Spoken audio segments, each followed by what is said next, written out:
That New Year's Eve, I received a mysterious blind box gift. When I opened it, I found Barry's assistant lying inside. She wore a nearly transparent dress, pointing at me and snapping, "You ignorant housekeeper, who told you to open Barry's gift? Where is Barry?" Turns out, she mistook me for Barry's maid. I was about to kick her out when Barry rushed in and slapped me. He took off his jacket and draped it over Scarlett, then accused me. "NEA, who gave you permission to open my gift, and you dared to hit Scarlett?" I didn't hesitate to slap him right back. "Barry, this is my house. How dare you bring your mistress here?" Barry then pulled Scarlett into his arms and said, "Scarlett is pregnant. She's moving in with us, so don't make a fuss." I laughed, a bitter, hollow sound. "Then give me back my company shares. I don't want this home anymore."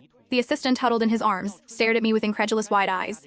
"Barry, who is she? You told me you only had a housekeeper here." Barry gently kissed her forehead. "She's just a business partner. I'll handle it." He then set her down and ordered someone to take her back. I scoffed, my heart bleeding. "Is that what you tell everyone at the company, that I'm your housekeeper?"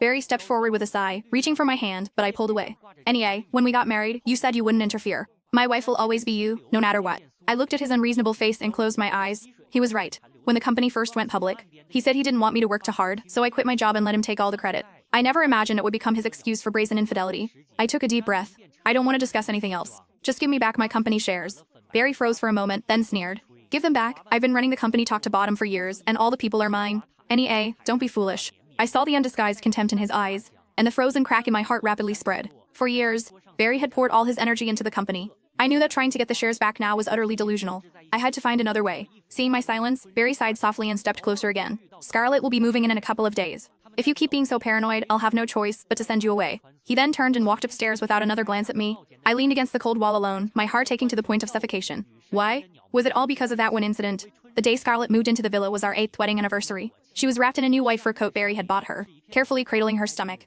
her face radiating thinly veiled triumph. "NEA, I'm so sorry about last time." Her voice was sickly sweet, but her eyes held not a hint of apology. I was a little startled that day and spoke without thinking. "Please don't take it too hard." I stood at the top of the stairs, watching her walk in, supported by Barry, my fingernails digging into my palms. Scarlett changed into slippers, then walked over, reaching out to grasp my hand timidly, but I shifted, avoiding her. She wasn't offended, instead smiling even more sweetly. "Honestly, you don't need to be so petty. For a man like Barry, isn't it normal to have a few flings outside? We women, we need to be more generous." She caressed her still minus flat abdomen, her tone dismissive.